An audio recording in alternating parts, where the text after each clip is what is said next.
group of people here. So I just want to start by saying good afternoon. I want to say thank you to all the folks who showed up.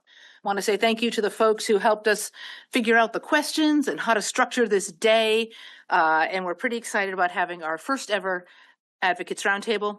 As a reminder, if you are a speaker today or an FTAC member or a commission member, please accept the panelist link as Allie is moving you over. And what happens when you accept that link is sometimes there's a few seconds where you don't hear us and we don't hear you, but we find each other eventually. The recording of this, are we ready to start the recording, Allie? Do we have enough people? Still say. Okay. Audrey, do you want to start the recording? Recording in progress. Great. Welcome once again, everybody, to the Advocates Roundtable. This is being recorded, so the recording of this meeting will be posted on the Commission's webpage shortly after the meeting. And this is a special meeting of the Universal Healthcare Commission. It's our first ever Advocates Roundtable. So I will turn it over to Chair Vicki Lowe to call the meeting to order. Thank you, Mary. Welcome, members and advocates, to this special meeting of the Universal Healthcare Commission. It is 3:02, and I call this special meeting to order. I'm going to start with a land acknowledgement. I'd like to begin by acknowledging that as we gather today, we are on the ancestral homes of Indigenous people everywhere. Indigenous people, despite being removed from the lands where they lived, hunted, gathered, practiced ceremony, and cared for their community members, and still care for the land. Indigenous people and tribes, whether officially recognized by the United States government or not, continue to care for these lands and their community members. As health professionals, it is important that we also acknowledge the impacts of the removal from traditional lands, of children stolen to boarding schools, of the oppression of culture and traditional ways of life on the health of Indigenous people throughout the country and in Washington State. As we work to improve health in Washington State, it is imperative that we address the inequities of the past by understanding their impacts on the present. I invite each of you to learn about and understand the true history of the Indigenous lands where you reside on. Thank you. I want to give a warm welcome to everybody for being here. And we have two elected officials with us today, which is really exciting. So we have Representative Parsley, who is our official legislative advisor. And then we have Senator Cleveland, and I'll let you guys I'll give you each a very short, 90 seconds or less. Do we have a red light? or a hook to pull us off the floor. Mine will be really short. I'm very, very happy to be here. I have spent in my entire career in one form or another related to healthcare, and I was raised by healthcare professionals, both RNs as well as MDs. I have a vested interest in this because I'm seeing my own profession, veterinary medicine, go through the exact same things, but about 30 years delayed. But you can map out where we're going by what's happened in the human world. So I'm hoping to be able to come along. I have a lot to learn, I admit that, but I'm also here to add a voice. Thank you, Madam Chair. I'm Senator Annette Cleveland. I represent the 49th Legislative District, which is in Southwest Washington, encompasses Vancouver and parts of Clark County. I also serve as chair of the Senate Health and Long-Term Care Committee and have done so since 2018. And in fact, very pleased to have been chair and helped marshal the legislation through that created this commission and gave the direction for the work that you've been hard at for many months now. I am pleased to be hopefully joining the commission pending an appointment by the Senate leadership shortly. This is such important work. Certainly, I bring to this work not only my 4-decade career having worked in policy as congressional staff, but also over 2 decades working in healthcare, both hospital-based healthcare and then children's behavioral health as well. So just really pleased to be joining you today and really looking forward to the information that's going to be shared with us. So thank you for having me. Thank you both for being here. I would also like to acknowledge in the room, we have Commissioners Dave Ensminger from the Healthcare Authority. Hi, Chair Lowe, Dave Eisminger. I'm here on behalf of the Healthcare Authority. I oversee at HCA the commercial work, insurance lines for PEB and SEB, as well as the procurements for Cascade Select for the public option. Thank you. And Joan? Hi, everybody. My name is Joan Altman. I direct our coverage expansion and strategies portfolio at the Washington Health Benefit Exchange, which runs the platform Washington Health Plan Finder that's currently serving 2 million out of our 7 million Washingtonians. And I didn't introduce myself, which, sorry. So I squatchy Vicky Lowe since Nastatithlam Newsglyam since not Nuxlock. My name's Vicky Lowe. I'm Jamestown Sklallam, Bella Coola First Nations. I'm the executive director for the American Indian Health Commission, which means I work on behalf of the tribes and urban Indian health programs, Indian healthcare providers in Washington State, and get the pleasure of being the chair of this commission. And I'm going to ask Mary to help me with, or Allie to help us with the commissioners online. I know some couldn't be here in person, but Badisha is online. Badisha Mandal. Hi, I'm Vidisha Mandal. I'm a professor and a health economist in Washington State University. Thank you. And Representative Joe Schmick, our third legislator here today. Joe Schmick, 9th District. Thank you. Mohammed. Thank you. Mohammed Shidani with the Somali Health Board as a deputy director, been in the commission and also for my second term in the commission, and also I've been part of the work group. Pleased to be here with you all today and along with my fellow advocates. Thank you. We also have members of the Finance Technical Advisory Committee, generally called FTAC. FTAC advises the Universal Healthcare Commission.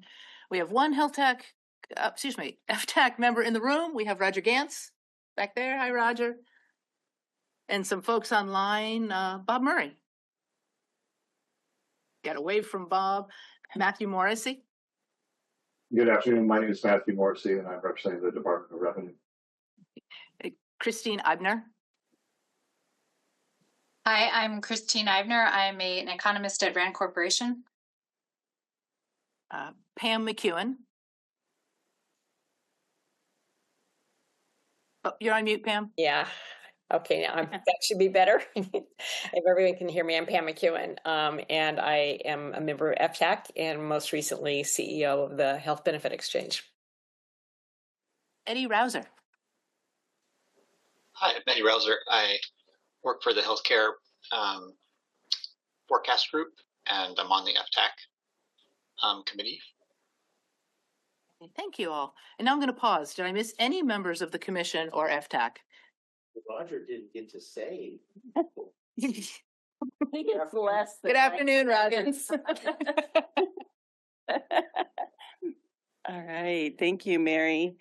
And then we'll have our advocates introduce themselves as we start the roundtable, and they can introduce their organization so we don't have to do it twice.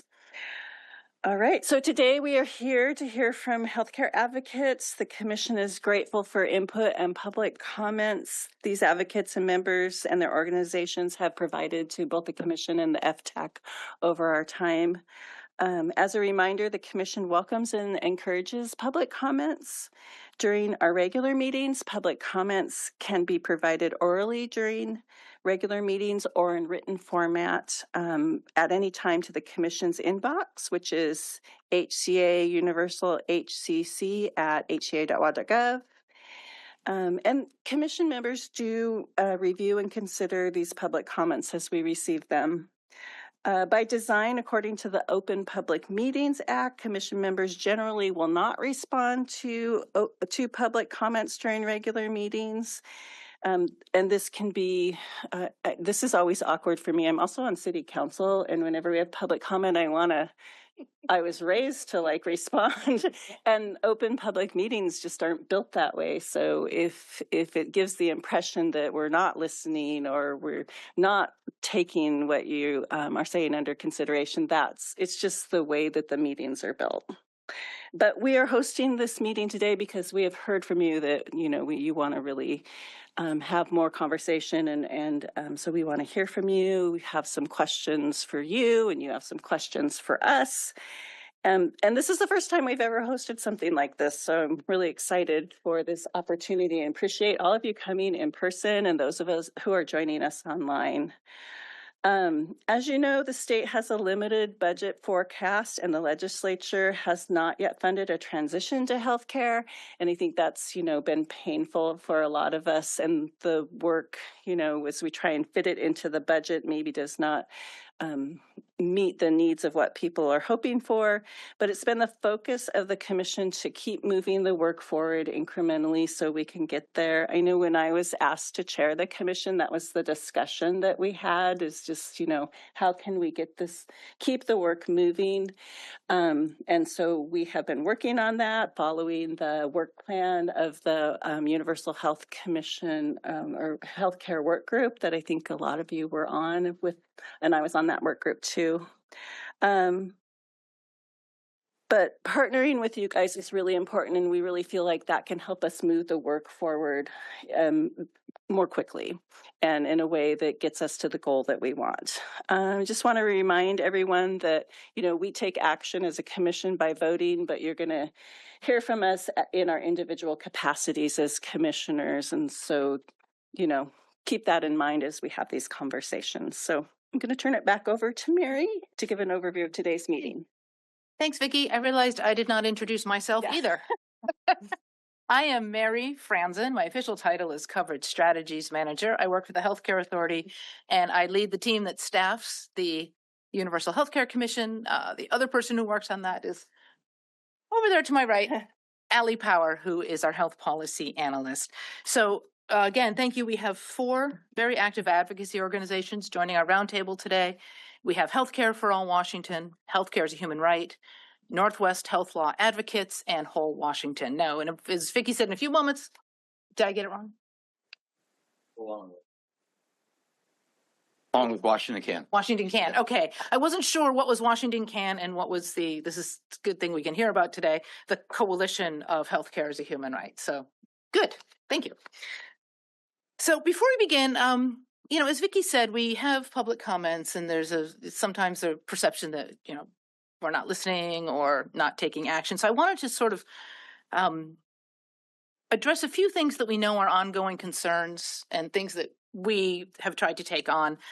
One is things have come up recently in public comment about the order in which the commission addresses certain topics. We have this work plan and we're kind of marching through it.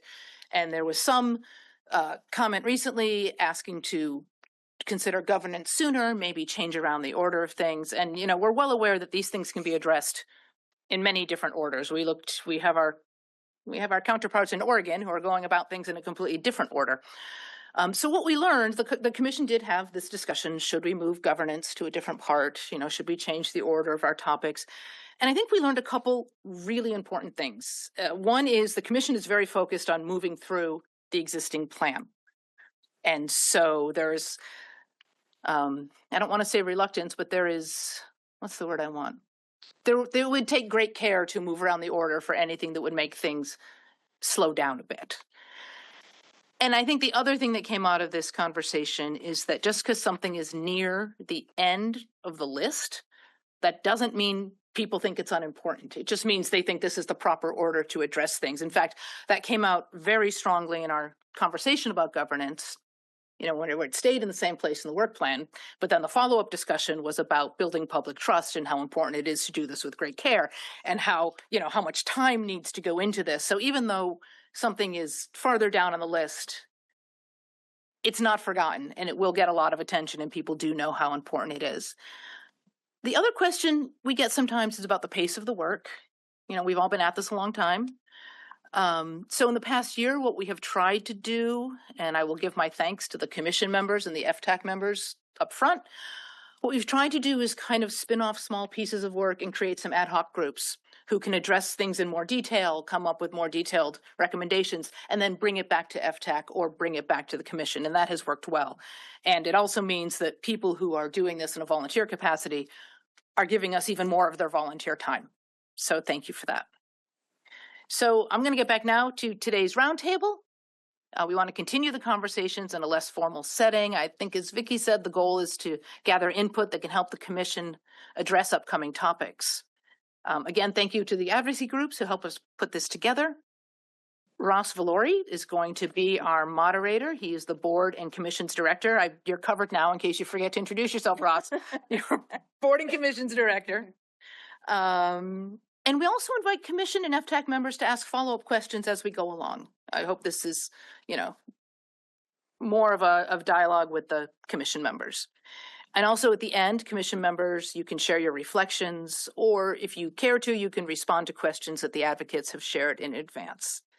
So I think we need the next slide where I get to be the person who reads the rules, highlights some meeting expectations.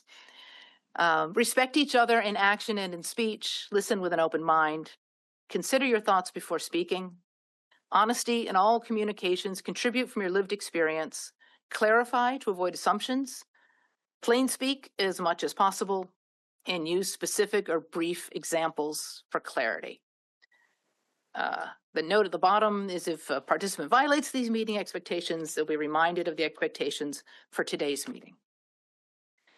And so I hope that helps us foster a productive and positive environment. And now I'm going to turn it over to Ross, who's moderating our conversation. Thank you, Mary. Again, Ross Valori, Board and Commissions Director here at HCA. Very excited about this opportunity to bring everyone together to have this discussion. Just want to reiterate the points that Mary made, that this is our first opportunity to have this type of discussion and an innovative approach, but we recognize, and again, to try and have that conversation and dialogue between members, FTAC members, and the public, but recognizing that the board and commission structure isn't necessarily very conducive to that. And in saying that, and today's our first opportunity at this, acknowledging that we're probably not going to get all the way there with today's meeting. We're very hopeful that this will be a great opportunity for dialogue and discussion, but know that, we are going to review this meeting and look for opportunities to improve. So just appreciate you going on this journey with us, appreciate your patience, and we're certainly open to feedback and ways to improve this. So with that, I will bring us to our first question today. One more slide, please, Audrey. Thank you. The first question that we are going to ask our advocates to respond to is, let's see here. Do we have the questions on here? Oh, okay. I'll just read the question just to make sure everyone's on the same page. Please take 5 minutes to introduce your organization. We would like you to tell us about your vision for universal healthcare in Washington and your organization's efforts in working towards that vision. Please also tell us how you complement other organizations' efforts. And maybe we will start with Ronnie Schur and Marcia Stedman with Healthcare for All Washington. So my name is Ronnie Schur. I'm the president of Healthcare for All Washington and a retired pharmacist. I've spent my career in public health, substance use disorders, and behavioral health, and worked mostly for King County Public Health, including 10 years in King County Jail as a pharmacist. And I would like to introduce Marcia, who will be much more humble in her introduction, but it's just as important in this discussion. Advocates are just as important. Thank you, Ronnie. So my name is Marcia Stedman, and my career has been in public relations and customer relations. I love solving problems, and this is a big one. I have been a member of the board of directors for Healthcare for All Washington since about 2014, and I'm still involved in the work. I'm pleased to be here. Thank you for hosting this, and Vicki, thank you for having us here today. So I will start by telling a little bit about our organization. So Healthcare for All Washington is Washington's oldest grassroots organization dedicated to universal health care. The board of directors includes healthcare professionals and longtime advocates focused on equitable and accessible healthcare for all Washington residents. We began in 1994 when we were known as the Washington Single Payer Action Network. Several other states also formed SPAN organizations to advocate for state-based single-payer healthcare. Then in 1997 through 2002, we changed our name to Healthcare Now and transitioned to Healthcare 2000 when we mounted our I-725 initiative campaign for universal publicly funded healthcare. This did not gather enough signatures to qualify for the ballot. Our vision is a comprehensive, affordable, sustainable, single-payer healthcare system for all Washington residents that is publicly financed and publicly and privately delivered. Ronnie? So Healthcare for All Washington followed with a bill called the Washington Health Security Trust, which we introduced every 2 years, every biennium from 2003 to 2018.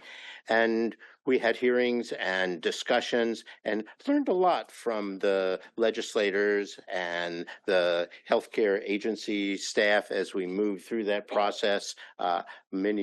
Several of our healthcare champions are here today. So thanks for helping guide us through that. And that led us to a transition to move into supporting a pathway bill, funding bill, and the Universal Healthcare Commission. So we have spent the following years supporting the commission, helping to move it along, attending, making public comments, building relationships with members of the commission, the members of state agencies, and with legislators who continue to move the action forward. So we transitioned from a bill into this supporting this commission. Okay. So I'm going to talk about what we do and to collaborate with other organizations. So in 2013, we began by joining with other Washington state advocacy organizations as a founding member of Healthcare as a Human Right. This is a coalition that we'll hear about later, and we've participated in public forums, rallies, and presentations over the years.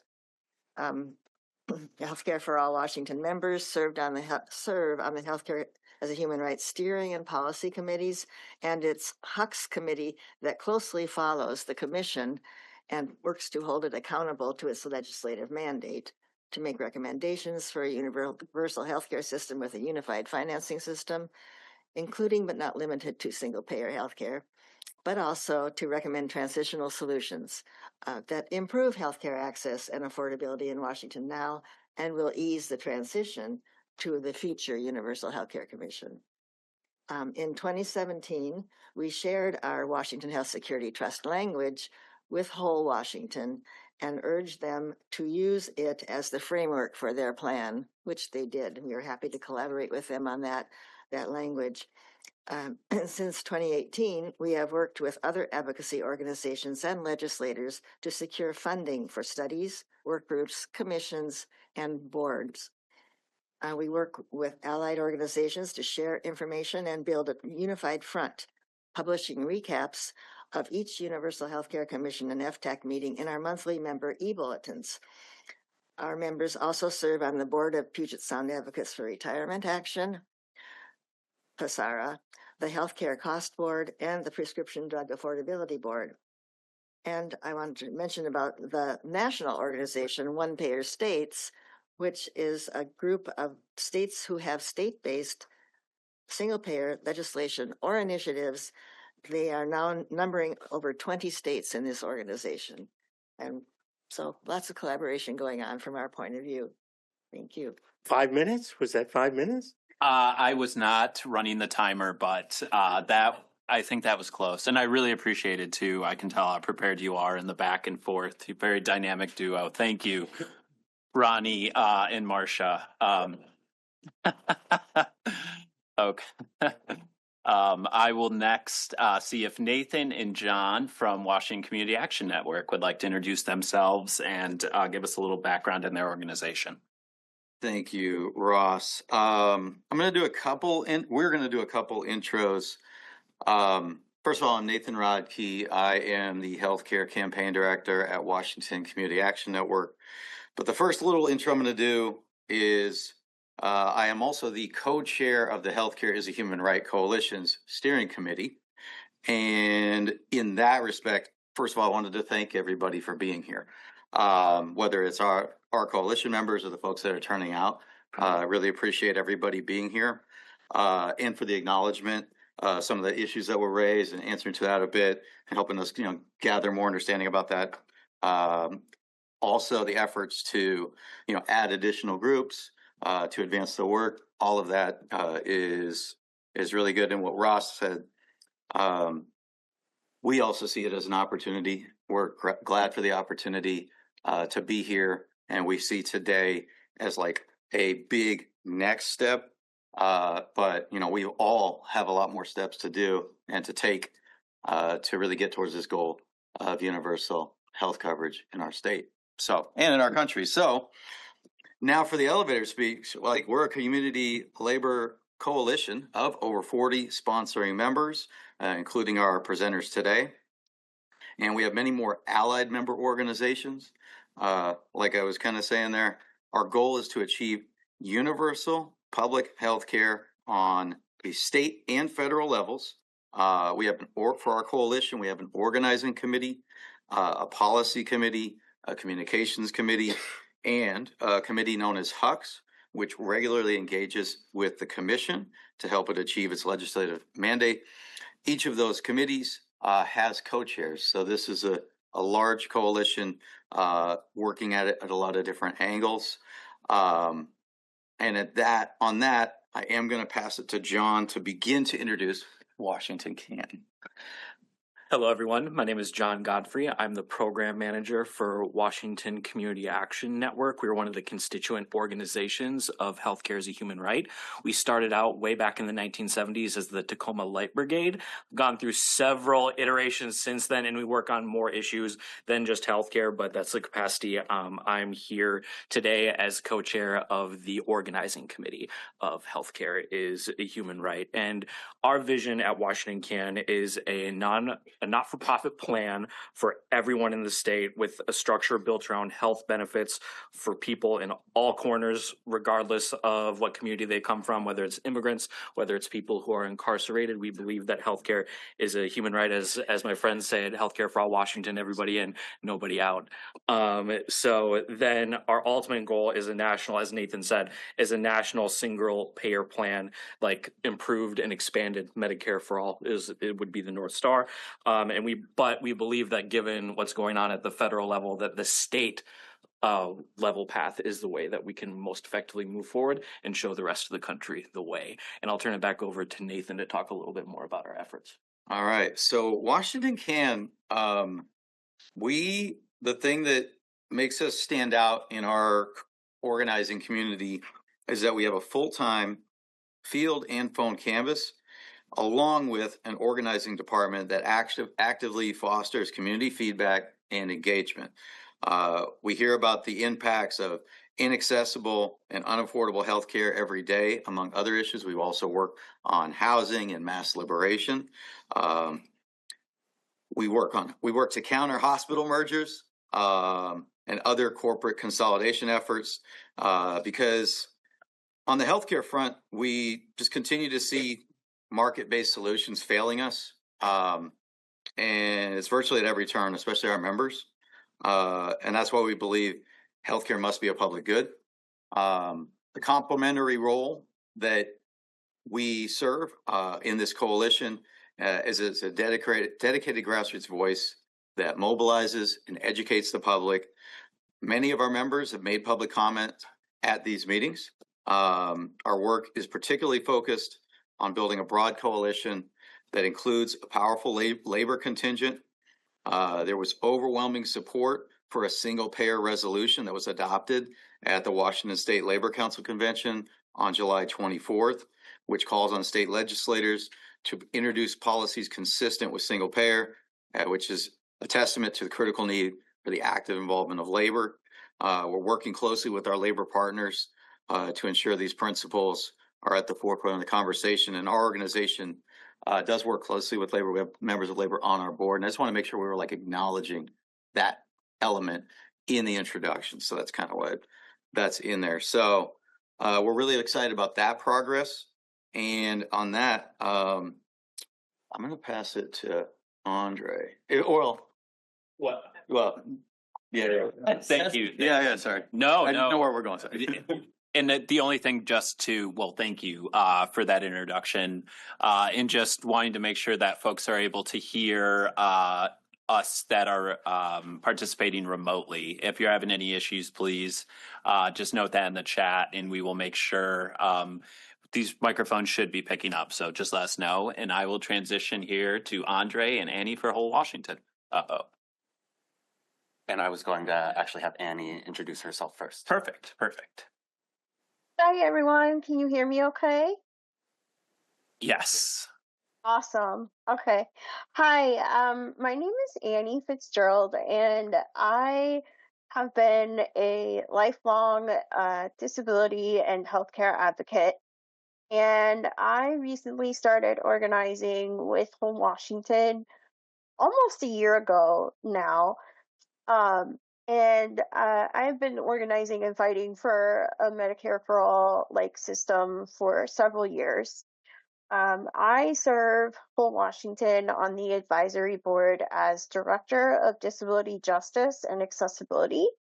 And I do my best to make sure that we are representing the disability and chronic illness community well and making Whole Washington as accessible as possible. Whole Washington is a great grassroots organization that started back in 2017, I believe. And we are a healthcare action organization, and we have created the Washington Health Trust, and which we believe is the best route to fund and provide for universal healthcare within the state of Washington. And with that, I'm going to throw it to Andre. Thank you, Annie. Hello, everyone. My name is Andre Stackhouse. I'm a lifelong Washingtonian and the executive director of Whole Washington. My academic background is in information science, and I worked in the Washington state tech industry, both in the nonprofit sector at the education company Code.org, and then at a small Redmond startup called Microsoft. But I've gotten swept into healthcare advocacy, volunteering with Whole Washington, originally just gathering signatures on an ill-fated ballot initiative campaign, and then campaign director of the next one, and then executive director since then. I think that Whole Washington has played a very significant role in the development of the universal healthcare movement of Washington. Very honored to stand on the shoulders of giants, or to stand shoulder to shoulder with giants. So as was mentioned by Healthcare for All Washington, we did develop our policy from the Washington Health Security Trust. We introduced it to the public both as an initiative and as a bill, and we've carried it since 2018 in both capacities.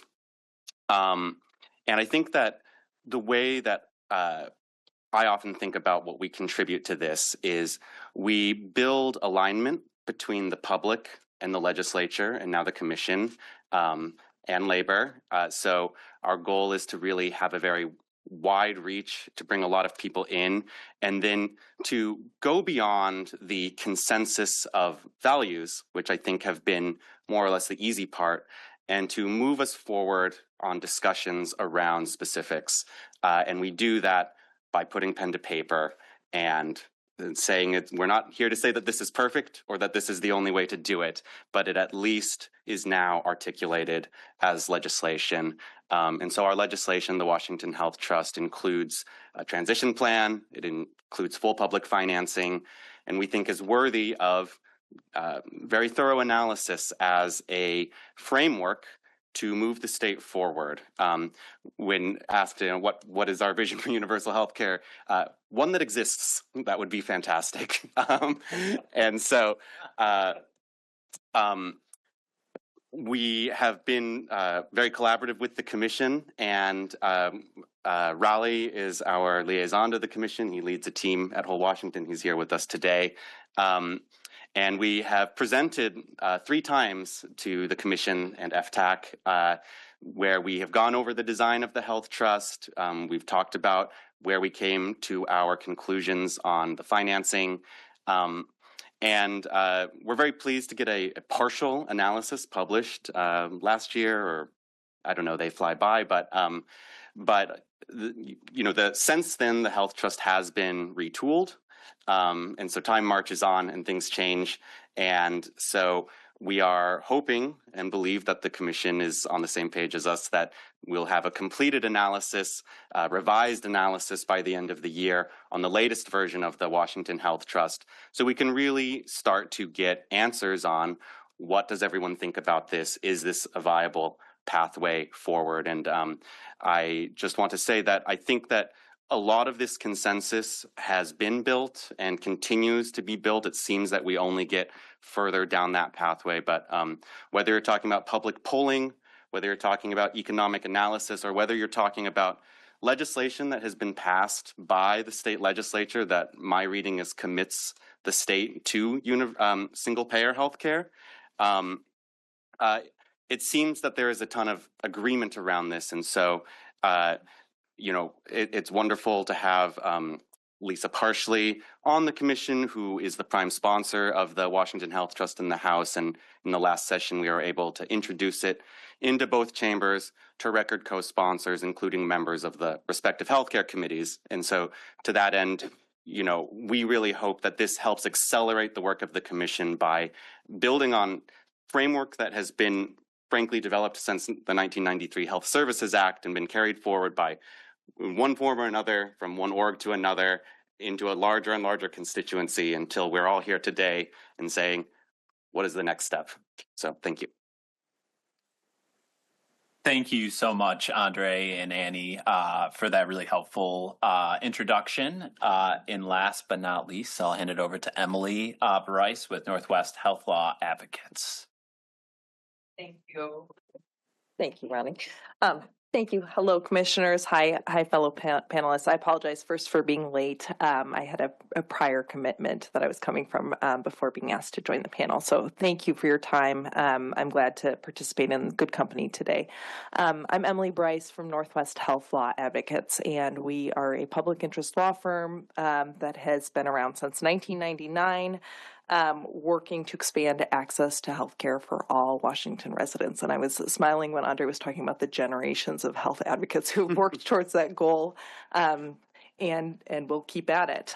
We serve on the steering committee of Healthcare as a Human Right Washington, so we're here in partnership with all of our coalition members. And while we share the goals of many of the pieces that we've already talked about today, we approach the work a little bit differently because we come with a legal lens. And that legal lens is rooted in our history as an organization that has deep ties to free legal services organizations for lower income people.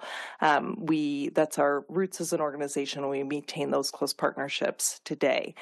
And through those roots, we are deeply connected to the experiences that people have in public coverage programs today, in Medicaid and Medicare and other public coverage programs.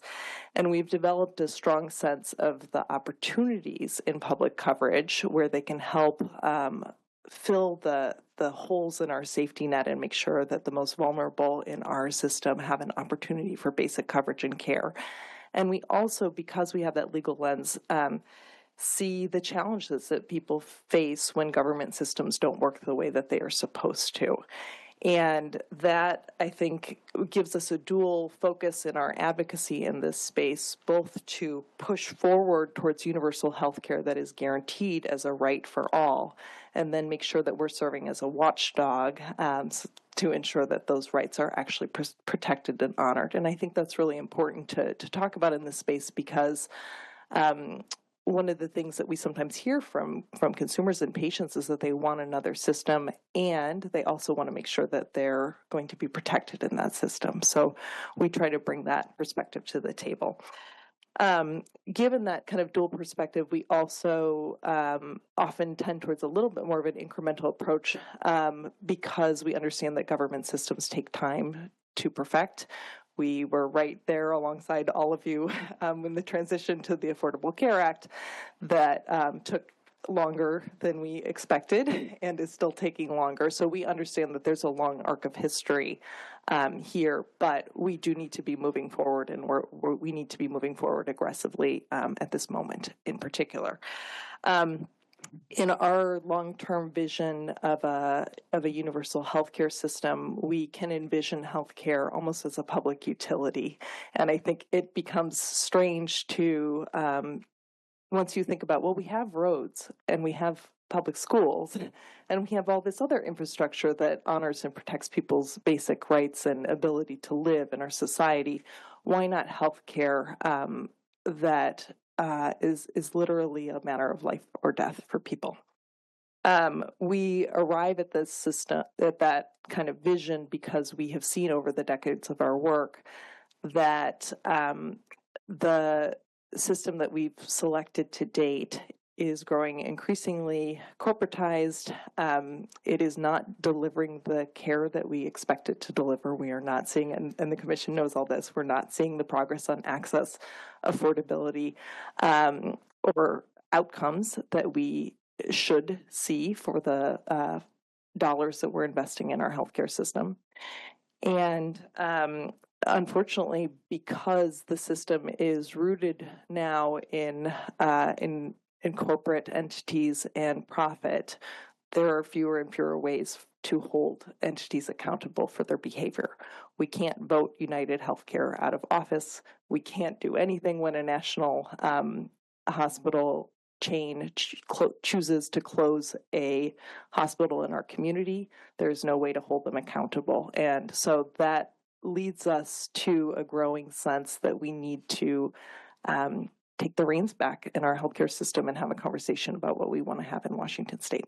Thanks for the opportunity to be here. Thank you so much, Emily, and to all the advocates for those introductions.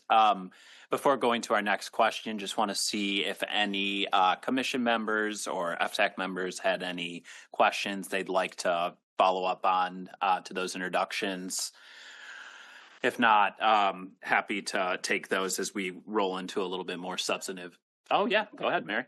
Mary. Hi, Mary Franzen, not a commission or FTAC member, but I do have a follow-up question. Very intrigued by a description you just offered us, Emily, about thinking about public utility model and healthcare as a public utility. I think it's fair to say that that's really not how we think about healthcare in this country, but an interesting model. And I guess my question is, how do you get people even to begin to go down that path or even begin to think of it that way?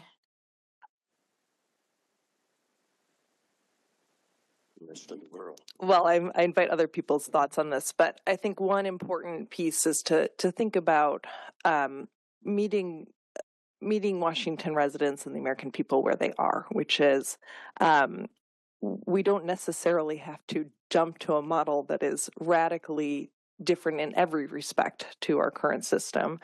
We see, for example, that there are private entities that partner with public utilities all the time, right? The roads are built with the assistance of private entities.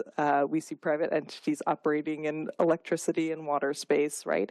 But the key components are that there's a plan and an infrastructure that is developed with public oversight, accountability, and central planning. And that allows us to have a different kind of a conversation than we have in healthcare today. So when I say public utility, that doesn't necessarily mean that all private entities can no longer participate. I think there's a role for private entities to play, but just that there can be a different kind of a dialogue about who is driving that system. And there are lessons that we should learn from the rest of the world, or lessons to be learned.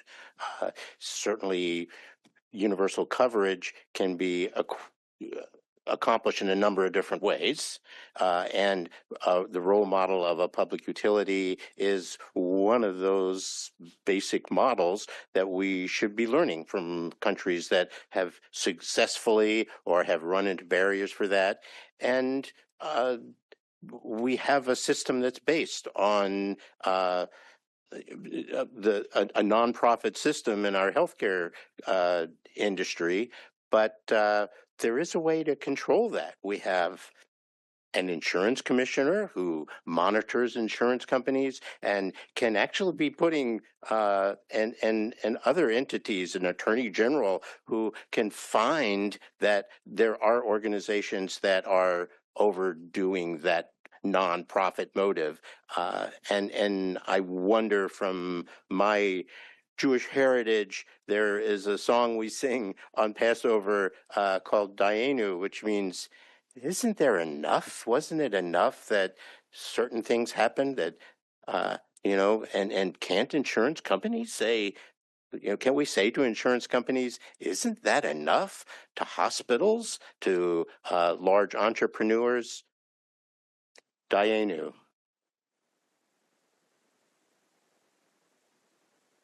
Thank you. Anyone else wanting to respond to Mary's question, not wanting to cut off conversation? Yeah, sure. Go ahead, Andre.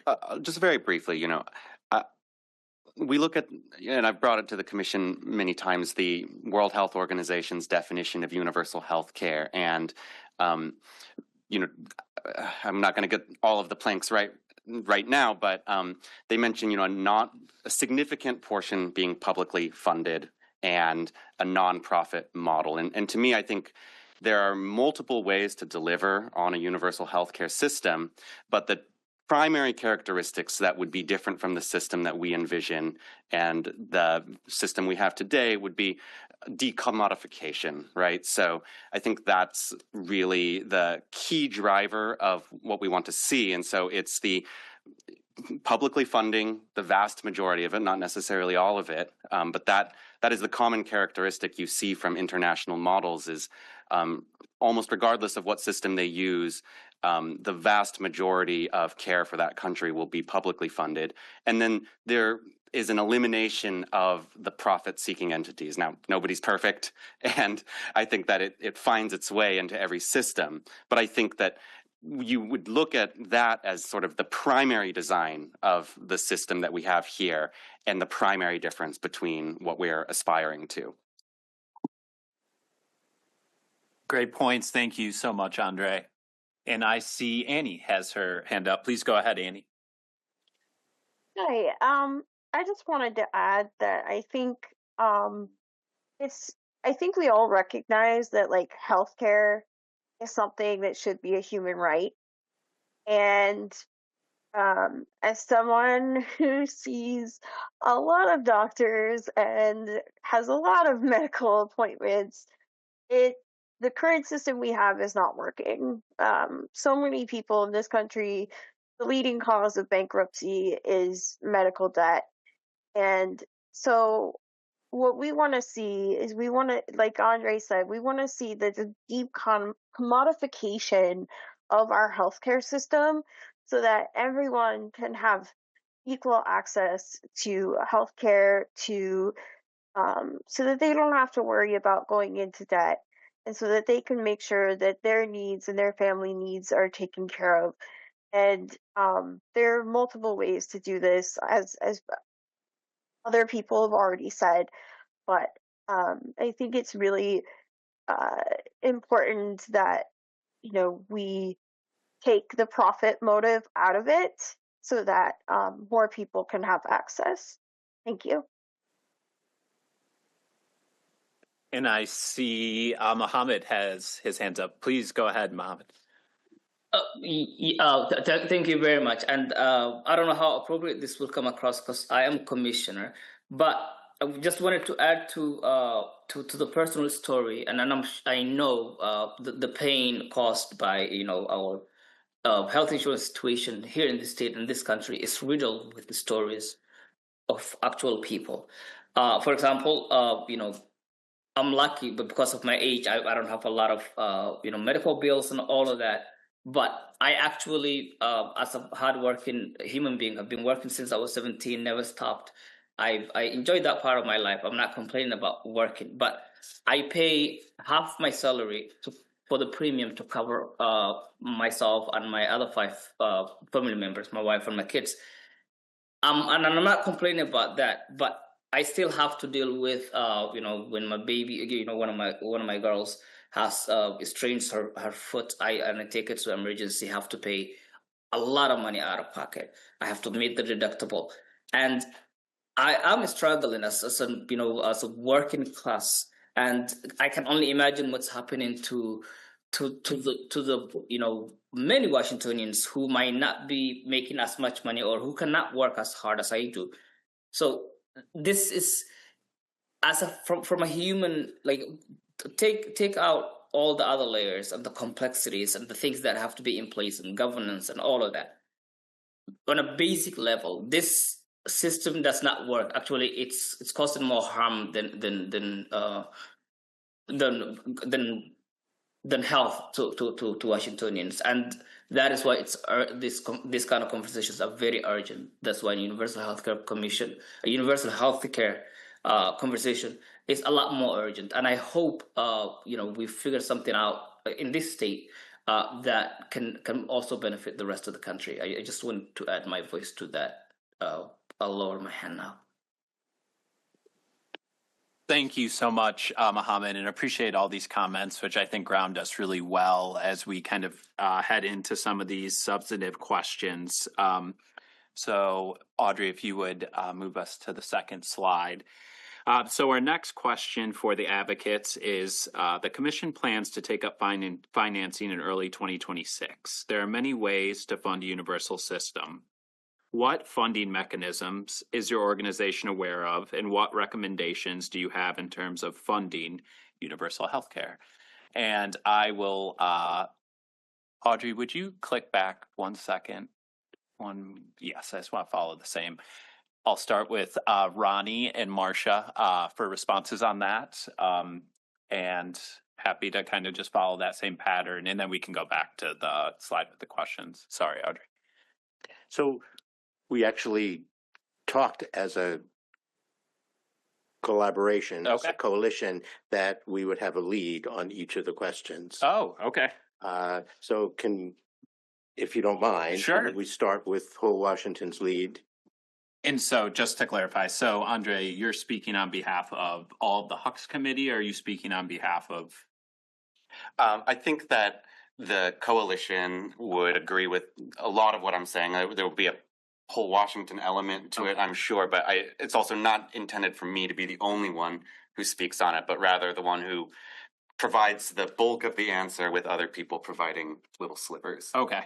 So kind of a general response, and if any other advocacy group members have any clarifications, they can provide that. I think so. Excellent. Okay. Yeah, please go ahead. Thank you, Andre. So I think that this is always brought forward as one of the biggest challenges that needs to be solved. And I think that it often is the thing that people want to talk about this, and then right when we get to the funding part, the conversation ends. And so I think it's very important that we actually lead with this, right? And figure out how much are we talking about raising, and what are the ways to do that. I think that the simple answer is that we believe in healthcare that is guaranteed, regardless of ability to pay, regardless of employment status, and that this would be paid for primarily through public financing, ideally progressive taxation, which I know is a challenge in Washington's tax code, but that we would, to the greatest extent possible, eliminate point of service costs. And there's a number of reasons for this, but one of the core driving motivations of this commission and universal healthcare is to create more equitable outcomes. And so by removing the barriers to receiving care, the economic barriers, right, you're able to then give people the ability to seek care that they are currently not able to seek. This is borne out across a number of different studies, but the first thing is that despite all that we pay and the high amount of cost sharing on individuals, it does not increase our access. Somebody was an economist from the Rand Corporation. We often cite a study from the Rand Corporation that finds a 2% increase in cost sharing on the patient results in a 10% reduction in utilization, right? And we know that that's the people who can't afford to pay, right? So it's at the bottom, it's increasing the inequality, the higher the cost sharing on the individual. So our vision would be one in which there is little to no point of service costs, and that there is very, very little private spending. Compared to where we are today, it would be a huge reduction, and that the vast majority of the funding would come through progressive public financing.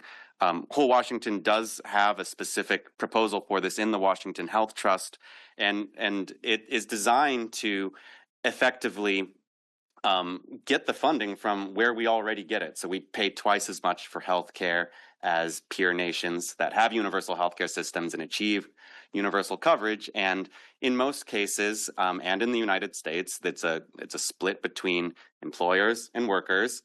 Right now, if you get employer-sponsored health insurance, it would be through employer premiums and individual premiums, and we instead move that into an employer assessment. And in the latest version of the Washington Health Trust, it's a graduated assessment between 4.5% of payroll and 10.5%, depending on the size of the company, with up to 2% deductible from the employee's wage. So that split between employer and worker remains. There's a negotiable 2% on the worker. That's something unions can negotiate on, or individuals can negotiate on. The employer can cover it or not. But the structure is the same. It's just allocated towards public health care rather than into private profits. Thank you, Andre. Is there any additional comments folks have on that? And my apologies. I see you guys gave me all the answers and I still messed it up. So apologies. Nathan, did you have your? Yeah. I just want to throw a few things out there, just a few points to make. They kind of connect with Mary's question and also what Andre's talking about. I was struck by something I saw recently. Germany's GDP, the country of Germany, who has much better healthcare outcomes than we do as a first world nation, and they guarantee healthcare for everybody. Their GDP per capita is roughly the same as Mississippi, which is like the poorest state in this country. So when we think about like how we understand how money flows through our economy and how it can deliver healthcare for everybody, like guaranteed for everybody with better outcomes, or with a lot of the stuff Andre's speaking of, I think that's a really good comparison, because when you look at our economy, taking it more to the second question, while it's a challenge in our state to raise progressive revenue, it's also, to me, I want to lay it out there, it's an exciting opportunity. As much as I find it very distasteful and disgusting that the billionaire class is growing at such a rapid rate when compared to the rest of the country, there's also an opportunity to tax those people at a larger rate as well. And to give some examples, I know that some of the stuff, I'm not here to hold space for them in any way, shape, or form, not in any way. Now, you look at some of the counter arguments you'll get, some of them are going to move. Okay, a few of them will. Not too many of them will, though. Most of them are going to stay. And us being willful and stepping up to the opportunity to create a more equitable society by taxing wealth, when if you look at the last 45 years in this country, again, the wealth gap it's an abomination. And so I think it's really important that in this moment, especially when we look around this country, that we hold our heads high and we're really unafraid to speak to that injustice, and in conjunction with the injustice of people not having health coverage right now. and losing it. And we are looking at a timeline of 8 consecutive months where people are just going to be getting knocked off again and again for different reasons for this big ugly bill. So I would say let's rise to the occasion, to the opportunity to tax a lot of the billionaires in our state. Thank you, Nathan. Emily? We have time for me to add one other piece? Of course. Thank you. Please go ahead. So I'll try to be brief here. First, appreciate all the comments that have already been made. I'll just add that we're further along in this venture than we might think. And when I look at the share of Washingtonians who have public coverage in some way, shape, or form right now, it is about 50% of the state if we're counting Medicaid, Medicare, PEB/SEB, veterans coverage. That's using OIC data. And of course, we all know that roughly 20% of our state budget is going to healthcare right now. So we're already pouring in a lot of public investment. And so the question that we can be asking ourselves is, what are we getting for that investment? And I know that the commission's been working on that. And then to the piece about employers participating that both Andre and Nathan raised, I think we're overdue, particularly in light of the One Big Beautiful Bill Act, for a discussion about the social compact that we have here in the state between employers, individuals, the state. Employers benefit when workers have health care, and we have seen with all of the progress of the Affordable Care Act that with all the good it has done, it has also allowed some employers to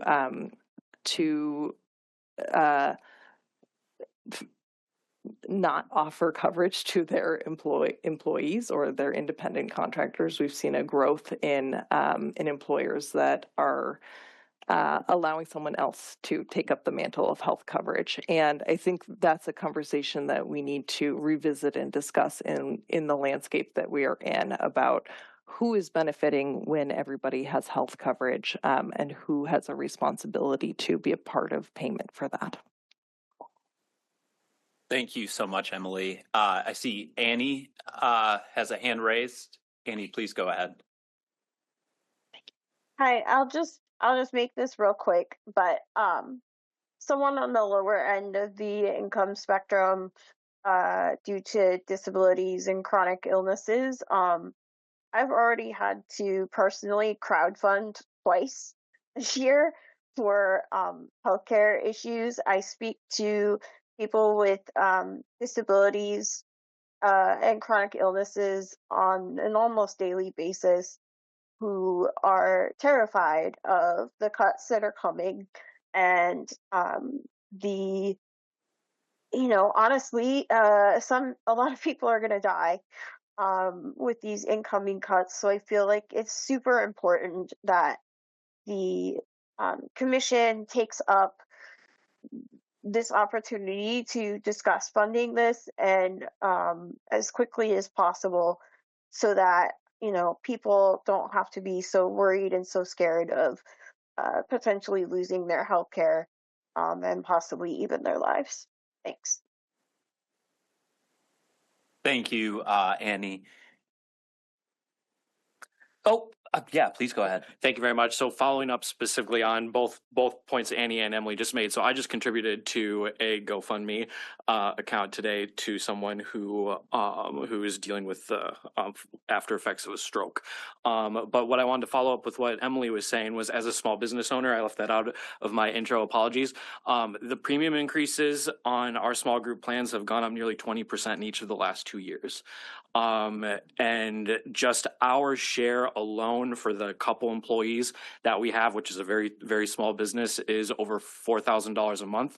That doesn't even count their share, what they have to do, as well as if they have a family member on that plan. So if we could keep the funding mechanism from the tax increase from going up 20% a year, I think a lot of small business owners would view that as a win. As sad as that is right now, the more people I talk to and say, oh, I can actually afford to give my employees healthcare benefits, they kind of look at me sideways like, oh, wow, that's incredible. And it shouldn't have to be that way. So that's what I wanted to add. Thank you.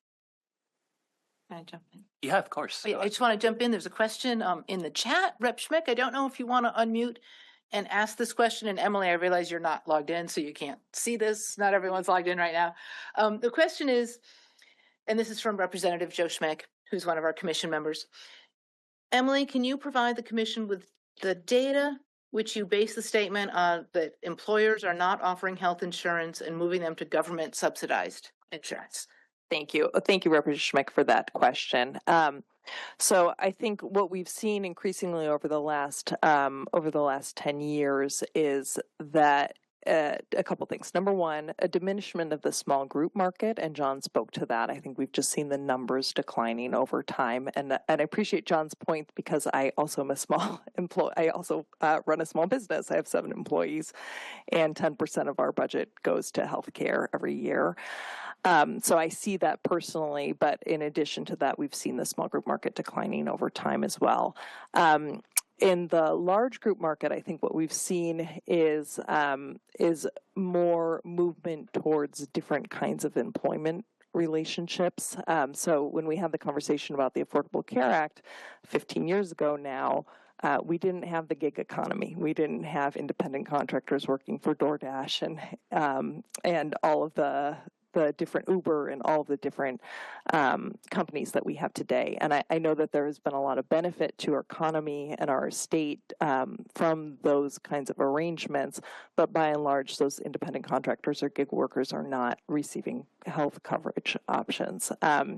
So when we look at, say, for example, the healthcare authorities' data on which employers have the most Medicaid recipients, we can see very clearly in the data that that there is growth in some of those independent contractor type companies, and that comes from a 2024 report from the Healthcare Authority.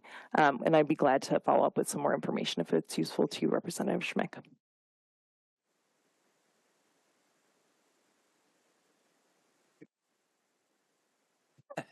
Okay, I see a thumbs up from Representative Schmick. So well done, Emily. Thank you.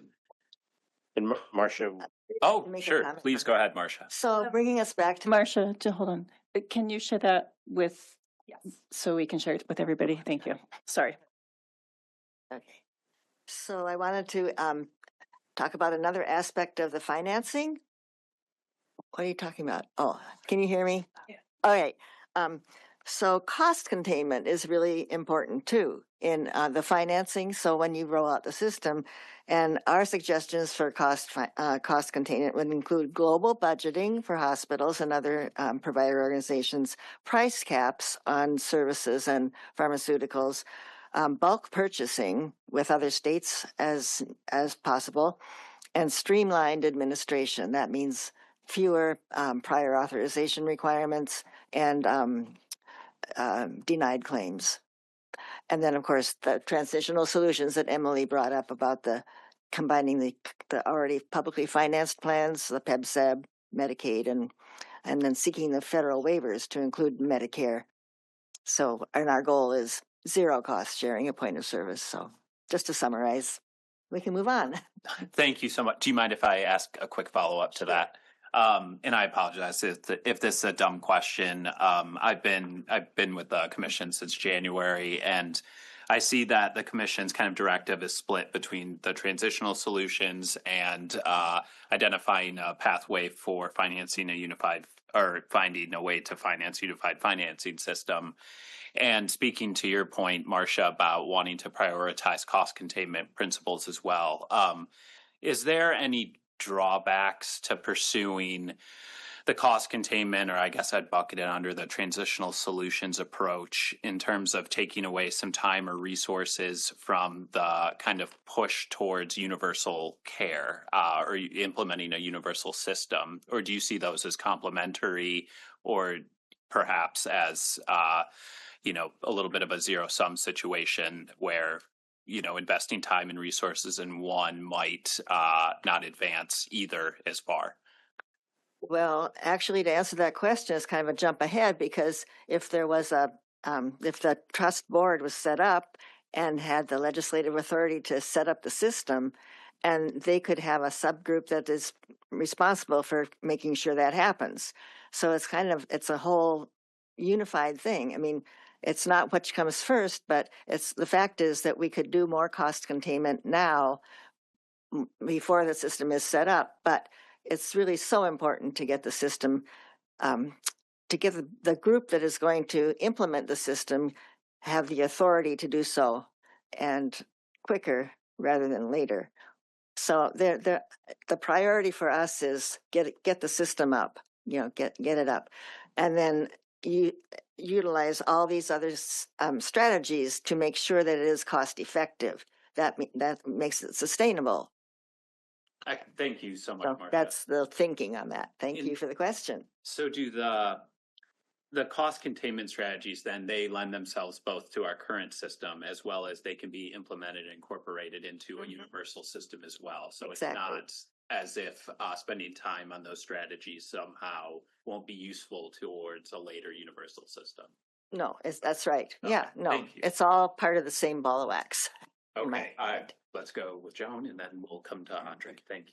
Thanks. Yeah. Hi, everyone. Thank you so much for this discussion. My question was also around cost containment. Marcia, you beat me to the punch, and I'm grateful to hear your perspective. Just wanted to give space to see if there were other advocates here who wanted to talk about their perspective on cost containment. I was interested that it showed up in your comments when I was reading these in advance, and I hadn't seen it elsewhere. I saw the mostly discussion of like progressive taxation and assessments and those pieces. So I wasn't sure if anyone had a perspective on the cost containment efforts that are underway and have been continuing in the legislative environment and elsewhere. So this kind of relates a little bit to the interim versus the long term, and I think cost containment related there.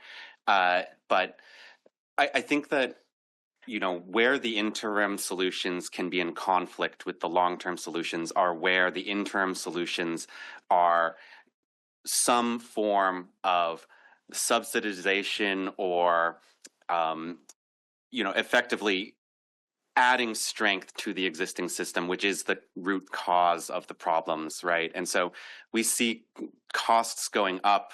And there's a slide that I use in some of my presentations that shows that it's increased by 7-fold after adjustment for inflation since 1970. And on that curve, I point out all these moments where we have passed forms of legislation that are attempting to solve this problem, but you barely even see a blip with like the Affordable Care Act, for instance, right?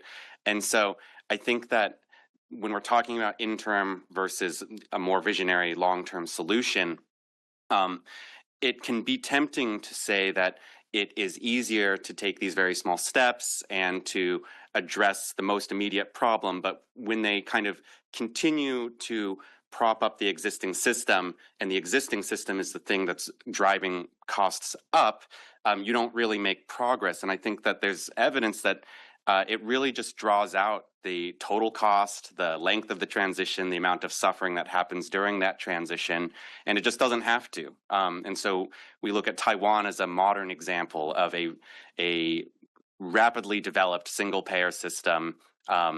And in the first year after its implementation, they got their uninsurance rate from 60%, or rather 60% coverage rate to over 92%, and then since then have achieved over 99% coverage. But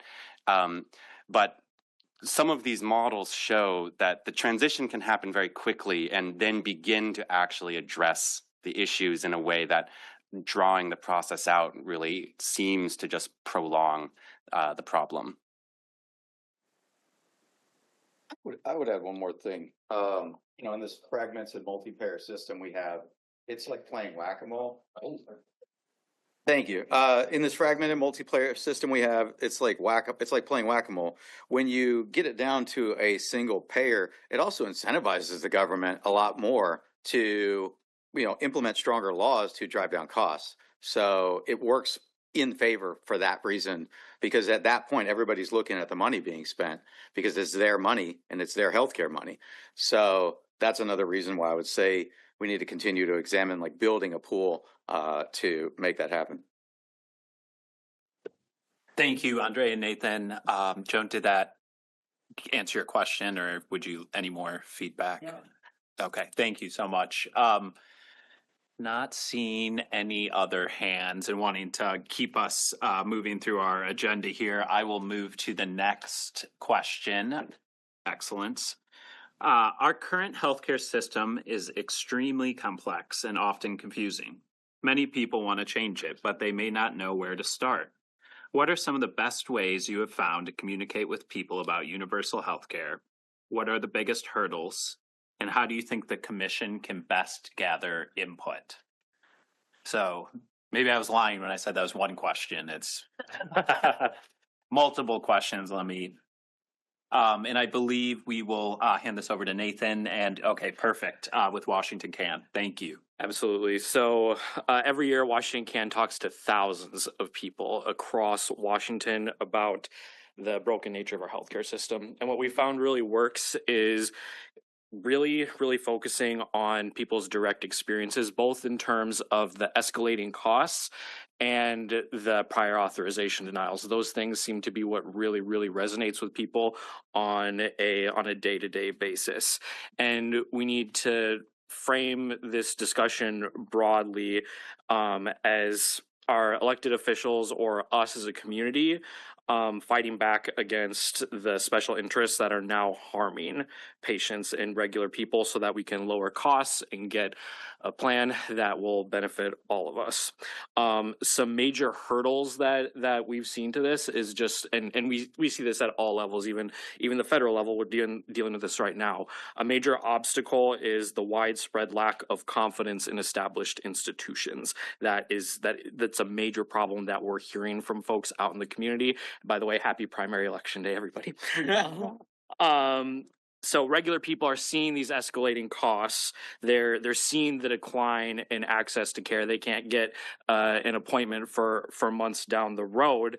And at the same time, they see proposals that have been advanced for going back to 1993 consistently failing to advance. And that leads to a lack of faith that getting involved in our system and is possible, and then therefore the effort that we're going to expend to do something about it gets less likely. So I think that's a major hurdle. And then in terms of the other, I want to make sure I get all the questions. And then in terms of public input, going back to what was said earlier, thank you for acknowledging some of the awkwardness around the public comments and just the structure of how public meetings work. That's amazing.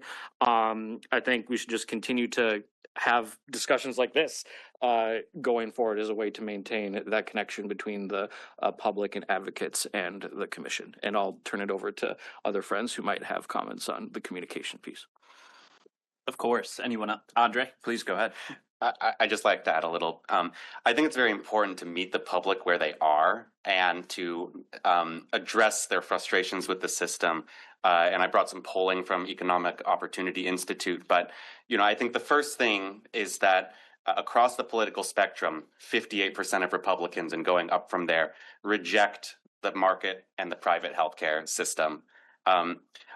On the question of the healthcare system in Washington needs to change, 78% of Democrats agree with that. 83% of Republicans agree with that. So the calls for change completely across the board. And then on the question, elected leaders and government officials in Washington should take action to reduce healthcare costs.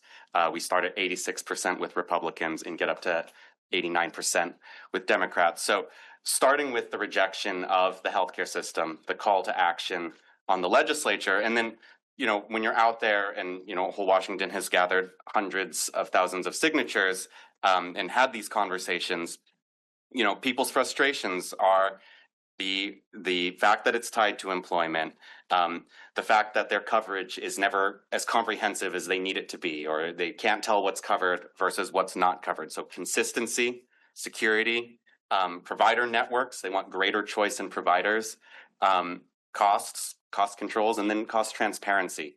That the fact that you can be surprised by how much your service costs, right? So I think start with understanding what they are rejecting, and then have your conversation oriented towards addressing those things directly. They're not as interested in very wonky discussions like the one we're having today, right? But they do want to have their problems addressed. Please go ahead, Vicki. Oh. Well, and this is where I'm very interested in what kind of partnership we could have, because the commission has 2 staff and a bunch of volunteers and a travel freeze. And I don't know how and if that's going to change. So one of the things that, and this is just me, Vicki Lowe, talking, how can we partner together with you guys to help have those conversations in communities and help get that, that, because I understand people need to be heard, and I think it's a really important part of the work we do. That's why I think public comment is so important, because everybody has experiences the world in their own way, and the harms the current system causes. We really need to be thinking about those things, but we don't have the capacity to do that kind of outreach, but you guys do. So what do you think about that? Can I jump on that? Yeah, go ahead. So, like Washington Can, I referenced our canvases earlier. Yeah, sometimes I have to remind myself, it's okay for me to like speak from any gut instinct, because me and my fellow canvassers have had more conversations with people about organizing around healthcare reform and changing the healthcare system with like regular people than anybody else in the state and probably the country. And so in regards to that, I'd be happy to have a conversation at some point where a little more directly, where we could examine how, as we're going out there knocking on doors every day and talking on the phone, there could be something of utility for y'all specific. Like, absolutely. I think we could explore that. Yeah, and please go ahead, Andre, and then we'll return over here. Sure, thank you. I just wanted to say, I think this needs to be an all hands on deck situation. We have a lot of powerful institutions in Washington, right? And I think that there's been a coordination issue where it is unclear, even 4 years into this commission, is universal healthcare happening in Washington? And is there a vision or a design that has reached some form of consensus? And as a point of comparison, I sometimes use light rail expansion as a counterexample, where we say, like, look, yes, it takes longer than any of us want it to, right? I would have loved to take the light rail here today. So it takes a long time. It costs a lot of money.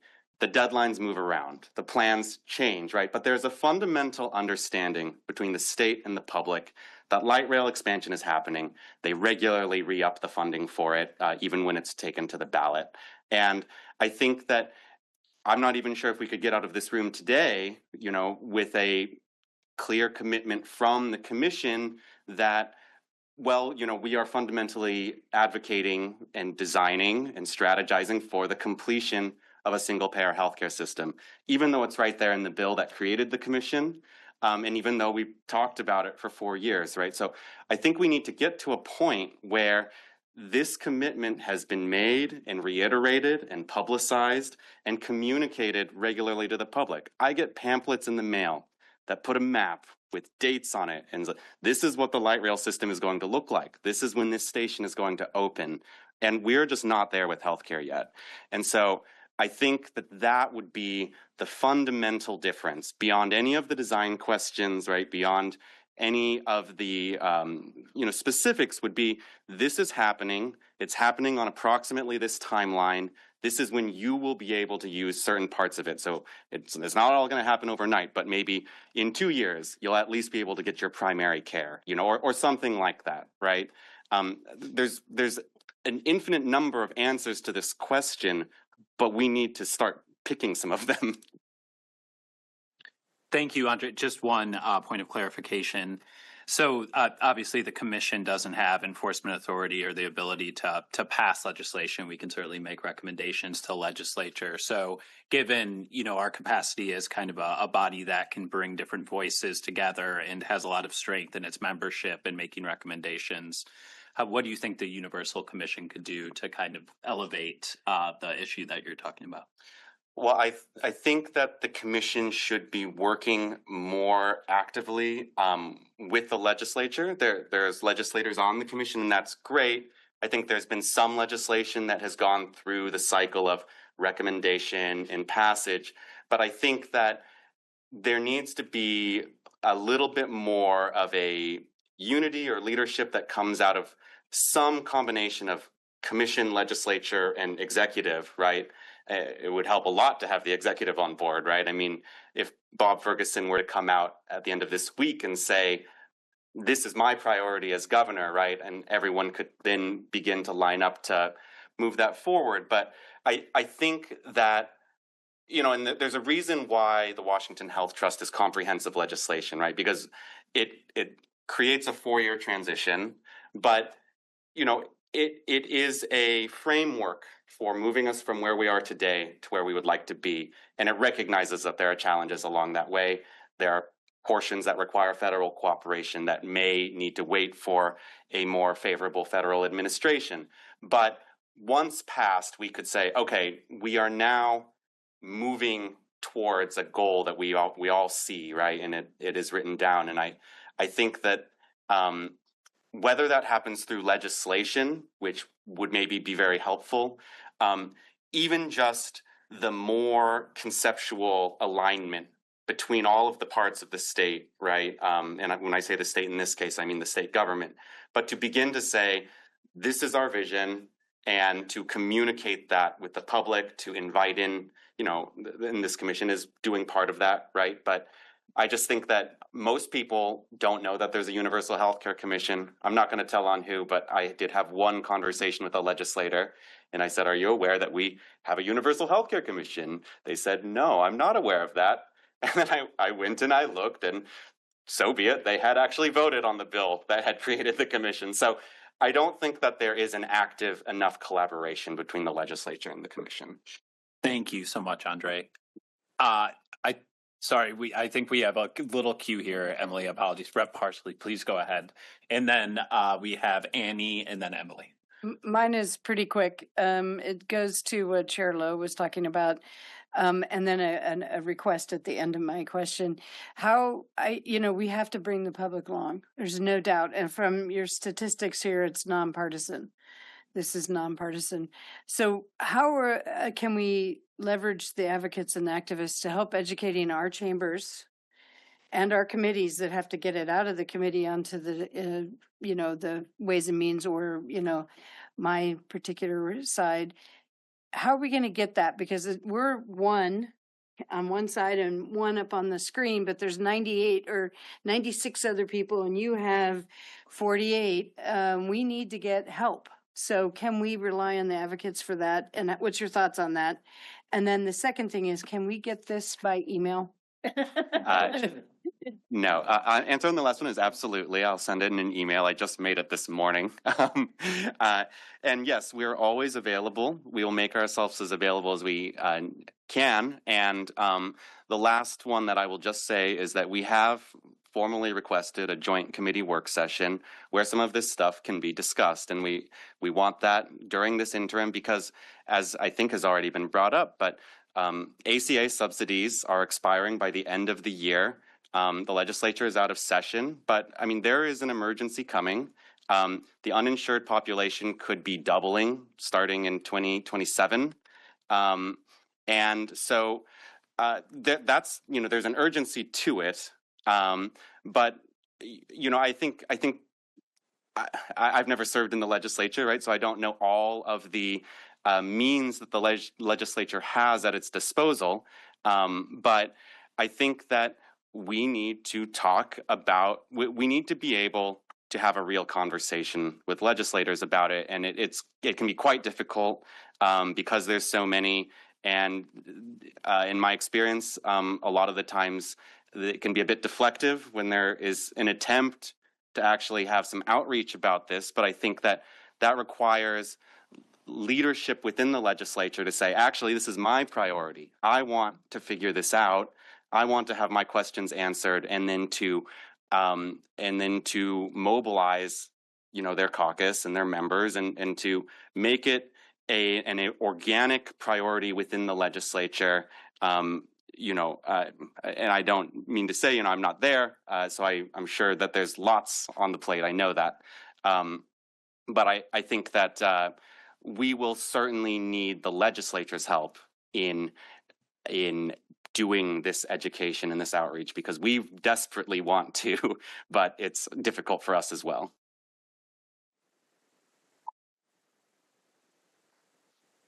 Yes. Representative Parsons, do you have any other? I'm looking at the long game, saying we need to educate now, because when the bill finally comes, we don't want to be having a floor fight that goes nowhere. Thank you. And hopefully as a commission as well, we can offer any support or assistance in terms of providing, explanations, background. And I'm going to hand it off to Annie online. I'll try to make this quick because I don't want to take up too much time, but I just wanted to speak for a moment to the question about communicating with people about universal healthcare. So disability community does a lot of organizing online. It's one of the best tools that we have for reaching a large amount of people. And so I really think that with the help with all of the advocate organizations here today, as well as the Universal Healthcare Commission, we need to be doing more outreach, not only by knocking on doors and things of that nature, but also online. Like a lot of people I talk to don't even have any idea what the Universal Healthcare Commission is or what the purpose of it is. And so I really think that, in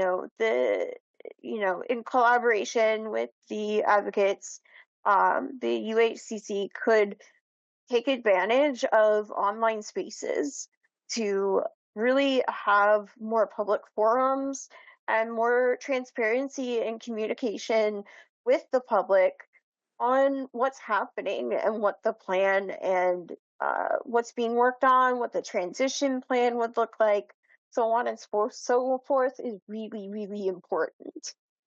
Thank you.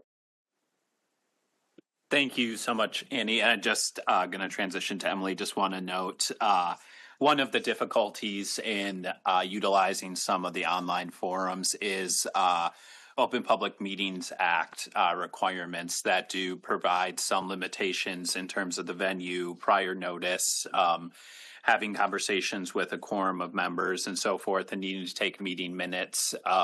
So not to say that we don't want to investigate and hopefully take advantage of those opportunities, just highlighting, similar to the public comment, that there is a layer of formality with boards and commissions that do make some of these innovative approaches occasionally difficult. And so always looking for ways like this meeting today to find an opportunity to still have those conversations, but stay on the right side of the law.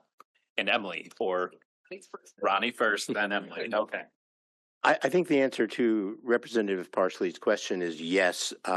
Each of our organizations are committed to supporting that and are working with legislators and with the public. And it doesn't require a final plan before we interact. We have lists of visions and goals that we've already established individually. The commission has done that. We should be asking the open-ended question to the public, what are your visions, and comparing that and moving forward. There is a way to do that. And I'll just also add towards that point, Ronnie, thank you. A piece of low-hanging fruit perhaps on that is House Bill 1508 from a couple of years ago required the Healthcare Cost Transparency Board to do regular underinsurance surveys and employer surveys. And unfortunately, those surveys have been frozen due to the budget freeze. But those would be valuable opportunities to gather significant public input on our healthcare system and how people are faring in it. And I think would answer the question that Representative Schmicks asked as well in a square way, because unfortunately we do not have a state-specific data source on employer health coverage offers and their changes in their benefits, unlike many other states. So I think we're missing an opportunity there that is frankly pretty low cost and easy to do. Thank you so much, Emily. And we've gone a little bit off the rails in terms of following our agenda and timeline. I know some folks would like to take a quick break, so maybe we do 3 minute, let's say five. Sorry, okay, 5 minute break, and then I think it would be nice, but I would love to hear any feedback. Originally, we had planned to have these questions that came from commission members that our advocates were responding to, and then had questions from advocates that commission members and FTAC members would respond to, and wondering if folks would be open to not addressing the second 2 questions, and we can circulate if the advocacy groups are comfortable, their responses in a pre-written format, and then we can spend the remainder of the meeting going through those questions. Yeah, go ahead, Mary. Just want to add, real quick, thank you for providing the written answers. We will circulate that. There's also other handouts going about. I know there's one from Whole Washington, one from Healthcare for All Washington. If you can send all those to the general mailbox, we will send everything out as one packet and share all the information with commission members and with FTAC members. So thank you very much. Thank you. So when we return, we will transition over to the advocacy questions, and let's plan to be back at 4:42. Thank you. If you need restrooms, walk down that hall. Use the elevators to your right, turn to your left. If we can start gathering back.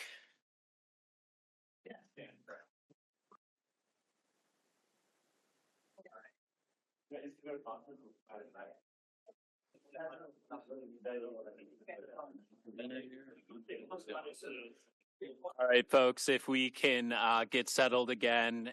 We are running a little short on time and just want to make sure we're able to get some additional dialogue here. I feel like my voice might actually do a better job. Yes, people wanted that break. Thank you.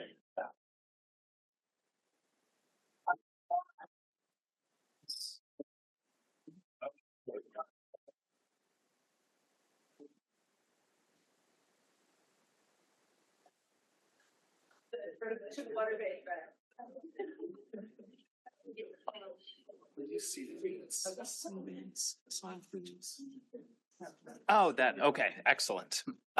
Thank you all. Again, apologies for running a little behind here today. I just want to offer one point of clarification. OPMA requirements, we do need to end the meeting at 5. So we are not able to exceed the time to cover all of these, which sets up a little bit of a problem because we have 5 questions here. 3 minutes each. So my instinct is to, in terms of the first question, to maybe send this over to Vicky for a response, and then happy to kind of open it up for any commission or FTAC member reflections, or to speak to any of these questions, but just want to provide a little bit of openness to allow for as much conversation as possible in this limited time. If there's any objections, raise them now. And so I do not think we have a copy of those. Do we have a copy of the advocates' questions? Passed around if Okay. folks have it, but then we can email it out. We'll just read it out before. Okay, and so I will, the question for Vicky from our advocates is, the legislative mandate to the Universal Healthcare Commission includes providing an inventory of the key design elements of a universal healthcare system, including a unified system, including but not limited to a single payer financing system. Are there any reasons a specific requirement has not been met yet? Will the commission tackle this assignment? What is the Universal Commission's deliverable? And maybe there's just a discrepancy in understanding, but we did this in the first report, and that was given to the legislature in 2022. Does that sound right, Dave, Joan? And I know. Roughly. And they were COVID years, so those were some rough years. But and I think if you keep reading in this part of the legislation, it talks about it being due in 2022. And as far as we know, we met that deadline. So maybe there's further discussion about what that is, but I'll leave it there for now. Thank you, Vicki. I just want to see if there's anyone else that I guess we're looking now for commission member, FTAC member feedback on any of these questions. I'm happy to just move along to the next question. Pam's hand is up. Oh, Pam, please go ahead. Yeah, hi.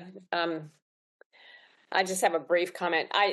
Having sat through many FTAC meetings and a lot of the commission meetings, the frustration from the advocates is palpable at times, that people feel that they would like things to go much faster. And so I've certainly felt that as a member of FTAC. And I think this could be a very long conversation about how we pace the work. But I think a couple things is we're kind of staffed to get the pace that we have. And I know that people have worked really hard to go to the pace we're going. And I've been on other commissions that move faster, but they were they had far more resources than we have had. So I think that's, maybe someone can bookmark that for a future discussion, or maybe a side staff discussion of the things we can do. But I just wanted to acknowledge the frustration that the advocates have felt, that it's not that we're unaware, and that, it's something that needs to be talked about and responded to. Thank you, Pam. And that kind of feeds into the question number 2 also, but and the commissioners also, it's hard for us because we want universal health care just as much as everybody else.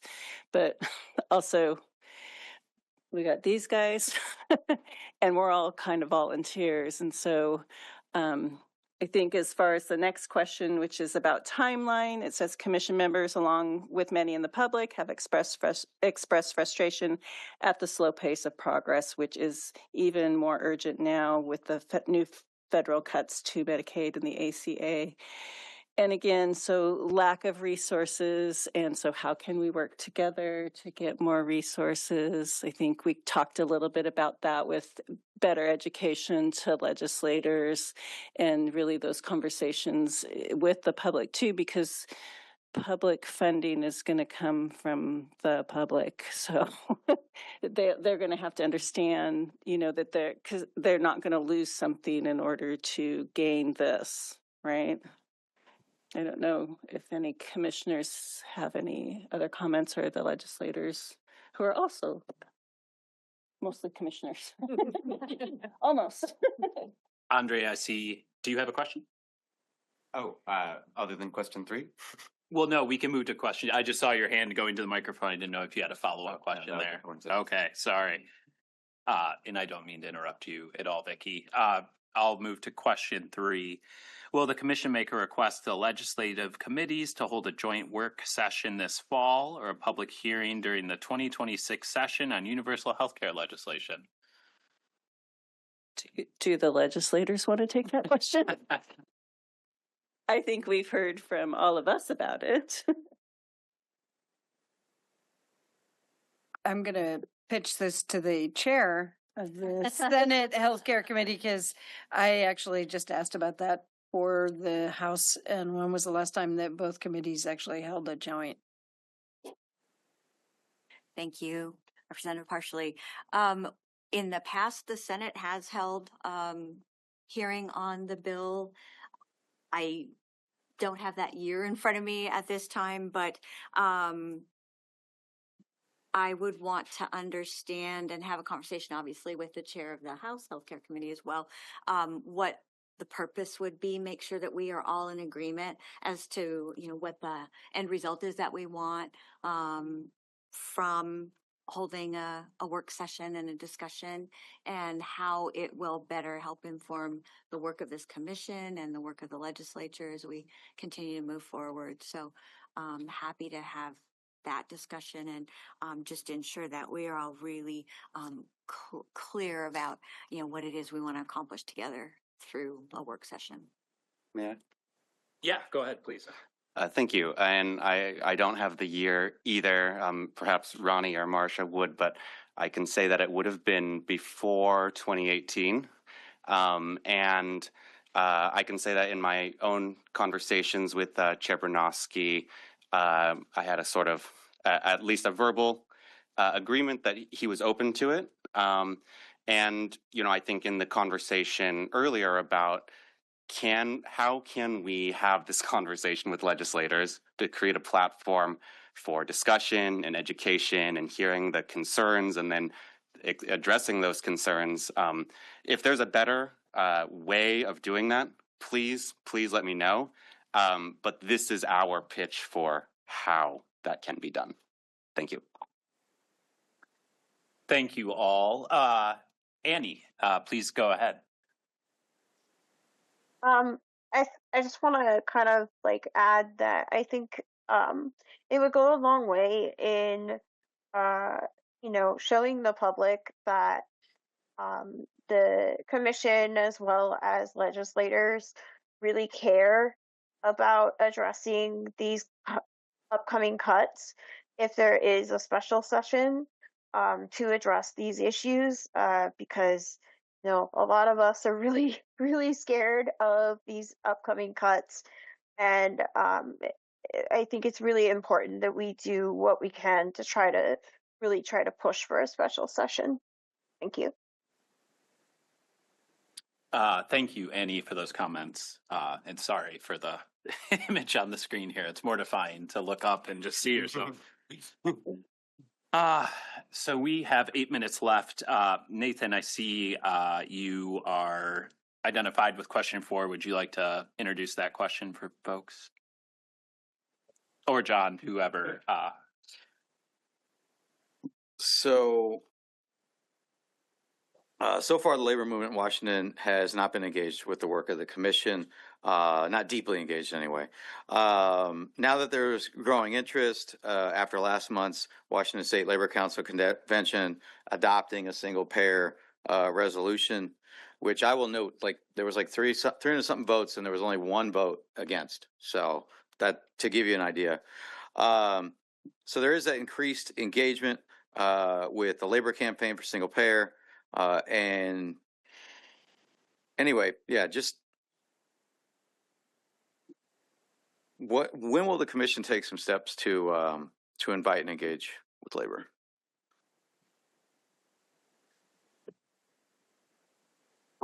I guess I'm answering that. Yeah, please go.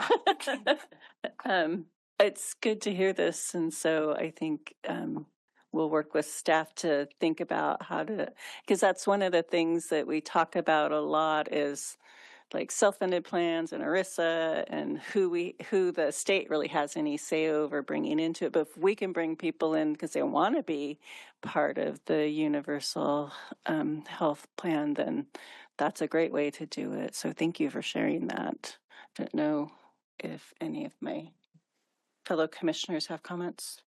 I guess I just want to underscore what I think that this is a really important piece of the puzzle, because if you look at the history of labor, one of the bread and butter issues is benefits. It's safe work conditions and benefits. And if there's going to be something that changes the way labor in the future has to reinvent itself, because there will always be things for labor to advocate for. But if one of the core issues is suddenly solved, I think we can all celebrate and go, now where do all that ever go? And I think that my experience has been that there is some trepidation about wondering what that future world looks like for labor, where one of their bread and butter issues is solved. So I think it is really important to engage so there's not that vacuum all of a sudden. Thank you so much. Yes. Yeah, please go ahead. Thank you. Yes. Along with that, I would suggest that inviting a speaker from the labor campaign for single payer to speak to the commission would be a good first step. There is someone in Minnesota, her name is Rose Roach, and some of us have heard from her before, and I see you're nodding your head, Mary. Yeah, and she's an effective speaker. She's got a lot of experience. She's a nurse, a former nurse also, and so she's been in the healthcare for all arena for many years as a nurse. Part of her job being the executive director of the Minnesota Nurses Association. So that'd be wonderful. Thank you. Thank you, Marcia. And I am very happy to that we made it to our last question here. John, would you like to introduce that for us? Absolutely. So this is again getting the public more involved. So we're going to continue to bring members, Washington Can at least. We're going to continue to bring patients into this space and give public comment. And of course, a lot of our constituent organizations have email lists where we can blast out information to our people. So beyond those kind of ways that we've been doing it so far, are there any other ways that the commission would like to get public input in ways that we aren't thinking about it right now? And then also as a corollary to that, another question that we wanted to get out was beyond public comment and other ways that we've been working on things, how can we get information about what's going on in other states to the commission in the most effective way possible? Snuck a couple in there for you. And John, I'm probably not the person you want to hear from, but I do think in terms of some of the resources that we have moved to a monthly Gov delivery with announcements, and Gov delivery obviously comes with some of its own issues, but we do have quite a few subscribers, and I'd like to move towards including kind of a roundup monthly of different activities related to, in this case, universal healthcare, or different activities that our advocacy organizations have going on, or new papers, research, and at the very least, just using our body and our visibility to at least highlight some of these events. So just seeing that as one opportunity to, hopefully do a better job of communicating about all the good work being done around universal healthcare. I just wanted to jump back to, I think it was question 1, and I wanted to make sure we got through the questions before I brought this up, but would the chair be willing to characterize the baseline report as having recommended an implementation for single payer and a strategy for getting there? Is that your kind of framing of what's in the report? I think in the report, and it's been a while since I've read it, but we laid out what were the elements that were needed for a universal health, a unified payment system too, I think. And then we did our work plan based on those elements. And also that our work plan is very closely related to the report that came out from the Universal Health Care Work Group. And, those two things have guided our work. But the report was intended to meet that requirement in the bill. It was like we put a lot of work into that instead of like actually focusing on the things we wanted to focus on. Thank you. Yes. And then to question 5, just really quickly, I mentioned this earlier about how we can work together to, really reach out into communities and hear those voices. And also to Representative Parsley's request, how can you help those people speak to legislators so they can really understand and hear the actual pain of people trying to use our broken healthcare system? Okay. I just want to thank you. I want to note that there's a question in the chat from Representative Schmick before we close out. Earlier in the meeting, there were statistics given about support for universal health care. Can the questions asked be submitted to the commission? Was it yours? Okay. Was it yours, Andre? Okay. Yes. I think that'll be in the information that comes out. Thank you. And I'm going to give it back to Vicki to close us out. I just want to acknowledge the Hux group that we've been meeting with several months in advance of this to coordinate this meeting. Again, very appreciative for folks' trust in trying this new opportunity. Clearly, we didn't get the time right, but there are lots of, I think, good that came out of this, and next iteration, we can add some more time. So thank you, everyone, for your patience and participation, and I will send it to Vicki. Thank you, Ross, and thank you for helping facilitate. We did an exercise that my boss generally calls trying to put 10 pounds of potatoes in a 5-pound bag. So I think actually we got a lot of work accomplished today. I really appreciate each and every one of you for coming here. I feel bad for having my back to the rest of you, but we appreciate you guys too back here. This is really important work we're doing, and it's really important that we have, the voices of the people who are impacted. Your questions today and then your answers to us have been really helpful. And we just really appreciate how much you guys care and you keep coming back and talking to us. We may not always agree, but I think our end goal is the same. And that is really important to remember that, we are working for a unified system. So thank you. And I think we'll, work with Ross and Mary and Allie to see, what we can do to coordinate better. This meeting is being recorded. It'll be on the commission website, on the HCA's website, and then invite you all to join us for our next Universal Healthcare Commission meeting on September 11th here from 2 to 5. So with that, I'd like to adjourn the meeting. Thank you all for your time today. Thank you.